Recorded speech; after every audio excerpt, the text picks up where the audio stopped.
Vous connaissez cette scène, n'est-ce pas? À genoux dans la terre, le dos qui crie au secours, les mains pleines de boue. Et il vous reste encore 3 rangées de salades à planter. On aime tous le jardinage, mais avouons-le, ce moment peut vite devenir une corvée. Et si je vous disais que tout ça, c'est terminé? Aujourd'hui, on va fabriquer ensemble un outil qui va non seulement vous sauver le dos, mais transformer la plantation des semis en un véritable plaisir. C'est presque magique. Restez bien jusqu'à la fin, car je vais vous montrer comment, avec quelques matériaux de récupération que vous avez sûrement qui traînent, vous allez diviser votre temps de plantation par 10. Oui, vous avez bien entendu, par 10. Alors, prêts à révolutionner votre potager?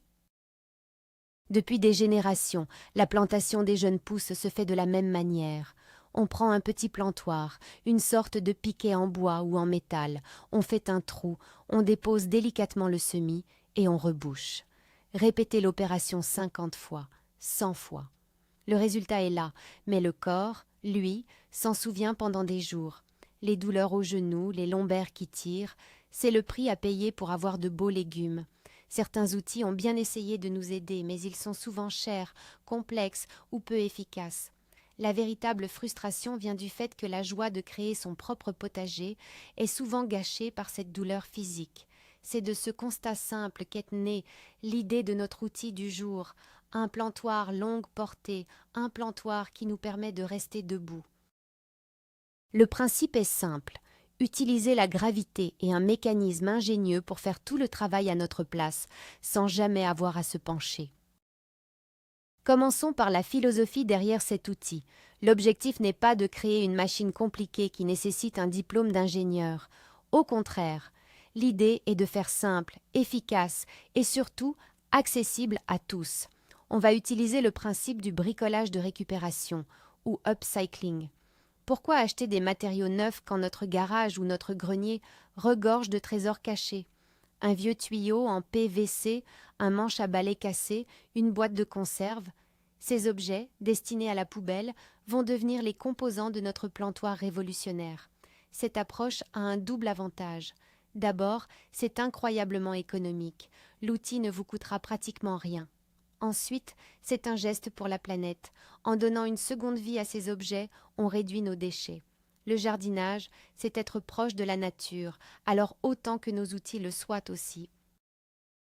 La plus grande satisfaction viendra du fait d'avoir créé de ses propres mains un objet utile, durable et intelligent à partir de presque rien. Alors, concrètement, de quoi avons-nous besoin?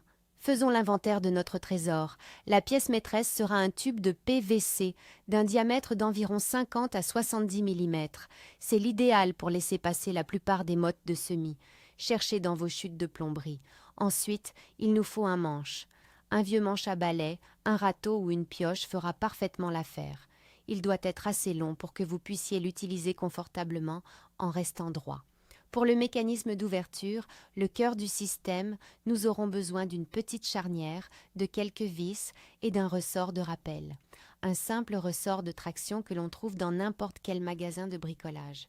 Il nous faudra aussi un moyen de connecter la gâchette au mécanisme. Un simple fil de fer rigide ou une petite tige métallique suffira. Enfin, pour la poignée et la gâchette, un peu de bois de récupération sera parfait. Vous voyez, rien d'extravagant. Chaque pièce a une fonction précise et nous allons les assembler comme un puzzle. La première étape de construction, et sans doute la plus importante, c'est la découpe du corps principal, notre fameux tube en PVC. La longueur est essentielle pour votre confort. Tenez-vous droit et mesurez la distance entre le sol et votre main, bras légèrement fléchis. C'est la longueur idéale pour votre tube. Marquez-la et préparez-vous à couper. Une simple scie à métaux ou une scie sauteuse fera l'affaire. La partie la plus délicate est la pointe. Pour que l'outil pénètre facilement dans la terre, même un peu dure, il faut tailler le bas du tube en biseau. Un angle de 45 degrés est parfait. Imaginez la pointe d'une seringue géante. Prenez votre temps pour cette découpe, car une pointe bien nette facilitera grandement la plantation. N'oubliez pas les règles de sécurité de base. Portez des lunettes de protection et des gants. Une fois la coupe faite, vous pouvez même poncer légèrement les bords pour enlever les copeaux de plastique et obtenir une finition propre. Voilà, le squelette de notre outil est prêt. Passons maintenant au cœur du système, la partie qui rend cet outil si spécial, le mécanisme de libération du semis. L'idée est de créer une sorte de bec ou de mâchoire au bout du tube qui s'ouvre pour laisser tomber la motte de terre précisément dans le trou. Pour cela, nous allons pratiquer une découpe sur le côté de notre pointe en biseau. Imaginez que vous découpez une tranche de gâteau sur environ 10 à 15 cm de long. Cette partie découpée ne sera pas jetée, elle va devenir notre mâchoire mobile. On la rattache ensuite au corps du tube à l'aide d'une petite charnière solidement vissée.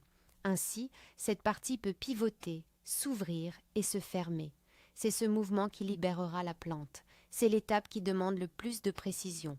Assurez-vous que la charnière est bien alignée et que le mouvement est fluide. N'hésitez pas à faire quelques essais à la main pour vérifier que le bec s'ouvre suffisamment pour laisser passer une motte sans l'abîmer. Ce simple mécanisme est la clé de tout le système. Un outil efficace doit aussi être confortable. C'est pourquoi nous allons soigner l'ergonomie de la poignée et de la gâchette. En haut de notre tube en PVC, nous allons fixer solidement le manche à balai. Vous pouvez l'insérer à l'intérieur du tube et le visser ou le fixer sur le côté avec des colliers de serrage métallique. L'important est que ce soit robuste. Ensuite, vient la gâchette qui va actionner le bec en bas. On peut la fabriquer avec un simple morceau de bois ou de contreplaqué en forme de levier. On la fixe près de la poignée principale pour pouvoir l'actionner avec les doigts de la même main qui tient l'outil. Ce levier sera relié à la mâchoire mobile en bas par une tige ou un câble rigide qui longera l'extérieur du tube. Quand vous presserez la gâchette, elle tirera sur le câble, ce qui ouvrira le bec. Et pour que le bec se referme tout seul, c'est là qu'intervient notre ressort de rappel. On le fixe de manière à ce qu'il tire la mâchoire en position fermée dès que vous relâchez la gâchette. C'est simple, mécanique et très fiable. Le grand moment est arrivé, l'assemblage final. Toutes nos pièces sont prêtes, il ne reste plus qu'à leur donner vie en les assemblant. On commence par fixer définitivement le manche en haut du tube. Assurez-vous qu'il n'y ait aucun jeu. Ensuite, on installe le système de tringlerie qui relie la gâchette à la mâchoire. C'est un ajustement délicat. Il faut que la course de la gâchette soit suffisante pour provoquer une ouverture complète du bec. Prenez le temps de faire des réglages. Fixez ensuite le ressort de rappel. Il doit être assez tendu pour bien refermer le mécanisme, mais pas trop pour que la gâchette ne soit pas trop dure à actionner. Une fois que tout est en place, faites quelques tests à vide. Pressez la gâchette. Le bec s'ouvre-t-il correctement? Relâchez. Se referme-t-il d'un coup sec? Si oui, bravo, votre plantoir est fonctionnel. C'est un moment vraiment gratifiant de voir cet assemblage de pièces hétéroclites se transformer en un outil ingénieux et parfaitement fonctionnel. Le meilleur pour la fin, le test en conditions réelles. Direction le potager. Prenez un plateau de vos plus beaux semis, prêts à être mis en terre. La procédure est d'une simplicité enfantine. Tenez votre plantoir d'une main. De l'autre, prenez un semis. Enfoncez la pointe du plantoir dans la terre préparée à la profondeur souhaitée. Le biseau aide à pénétrer sans effort. Laissez ensuite glisser le semis par l'ouverture en haut du tube. Il tombe et se positionne parfaitement au fond du trou. Pressez alors la gâchette. Le bec s'ouvre, libérant délicatement la motte. Retirez le plantoir verticalement. Le trou est fait, le semis est en place. Il ne reste plus qu'à tasser légèrement la terre avec le pied. Et voilà, en moins de 5 secondes, c'est fait. Sans se pencher, sans se salir les mains. Répétez l'opération. 1, 2, 10, 50 plants.